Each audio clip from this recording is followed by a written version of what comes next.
Lily set the tray of drinks down the very moment she heard those words. No one in the room was prepared for the sudden silence that followed. A few people lowered their heads. Others pretended they had not heard a thing. But Lily heard every word clearly. She stood frozen in the doorway of the old wooden kitchen tucked away in the mountains of Asheville, her small hands gripping the edge of the tray so tightly that her knuckles turned white. Aunt Eleanor looked at her with a cold expression. Some people can live with a family for years and still never truly belong here. No one spoke up, except Rachel. She rose from the dining table immediately. Enough.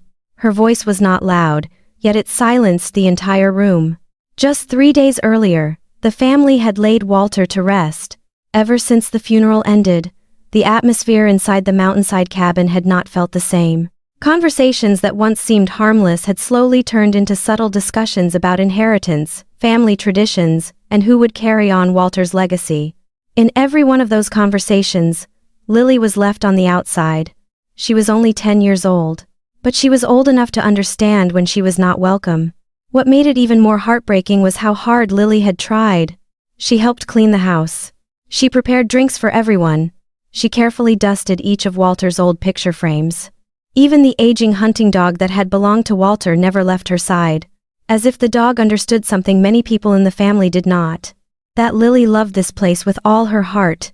Earlier that afternoon, while the adults argued in the living room, Lily had accidentally discovered one of Walter's old fishing journals forgotten in the attic. She opened it. Between notes about weather conditions and hunting trips, she found a sentence that brought a smile to her face. The best day at the lake. Lily caught her first fish. She hugged the journal against her chest, unaware that downstairs Aunt Eleanor was still repeating the same arguments about bloodlines and the family's rightful heir.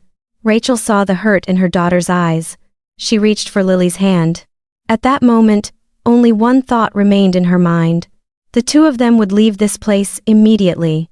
But just then, the sound of a car pulling up outside echoed through the cabin. A man in a suit stepped out. A black briefcase rested in his hand. And his arrival was about to change everything the family believed to be true. The man who had arrived was Walter's personal attorney. The moment the door closed behind him, the atmosphere inside the cabin changed. Rachel was still holding Lily's hand, ready to leave, but the attorney spoke softly. "I think everyone should stay for a few more minutes." Walter left very clear instructions. No one objected. Even Aunt Eleanor sat back down. Outside the window, the late autumn wind swept through the trees, creating a low, mournful sound that seemed to echo the absence of the man they had just lost. The attorney opened his briefcase. The first portions of the will unfolded exactly as everyone expected. The savings were distributed according to Walter's wishes. The old pickup truck went to Brian. Several collectibles were assigned to other family members. Slowly, Eleanor's confidence returned. She was convinced that the most important part was still to come. The mountain cabin. The property Walter had cherished more than anything else for decades. Finally, the attorney turned to the last page. He looked up at the family. "The cabin, along with all surrounding land, will be transferred to my granddaughter, Lily." The room fell completely silent. Brian's head snapped upward. Eleanor blinked repeatedly, as if she had misheard. "That's impossible." She shot to her feet. "Which Lily are you talking about?" The attorney calmly removed his glasses. "Lily Thompson. Rachel's daughter. Walter updated his will 6 months before his passing. Everything is entirely legal." Lily looked up at her mother in confusion. She was still too young to fully understand what had just happened. But every adult in the room understood perfectly. The child they had always treated like an outsider had just become the legal owner of the family's most valuable property. Eleanor stood frozen. The confidence that had filled her face moments earlier disappeared completely. But the real shock had not arrived yet. The attorney placed a small wooden box in the center of the table. Inside was a photo album no one had ever seen before, and the moment the first pages were opened, everyone in the room found themselves staring in disbelief. The attorney slowly opened the photo album. The first page revealed a picture of Walter and Lily sitting beside the small creek behind the cabin. The next showed the two of them repairing an old birdhouse together. Then came photographs of fishing trips, walks through the forest, simple breakfasts shared on the front porch. Every picture was carefully labeled with dates written in Walter's own handwriting. The room fell into silence.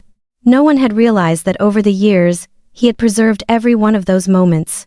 But what moved everyone most was hidden at the bottom of the box. A letter. On the front were only two simple words. For family. The attorney unfolded the letter and began to read. If you are hearing these words, then I have probably already gone.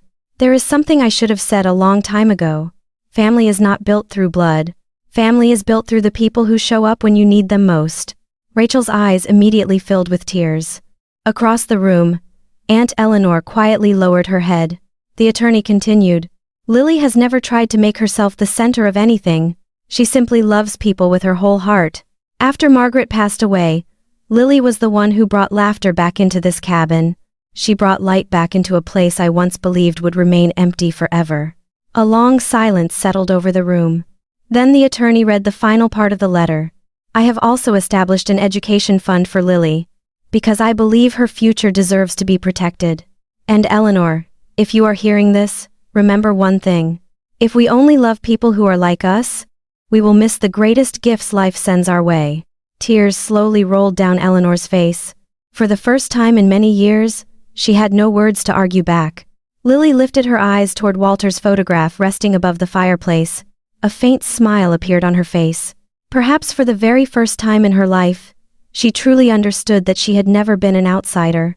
Because long ago, someone had chosen to love her as real family,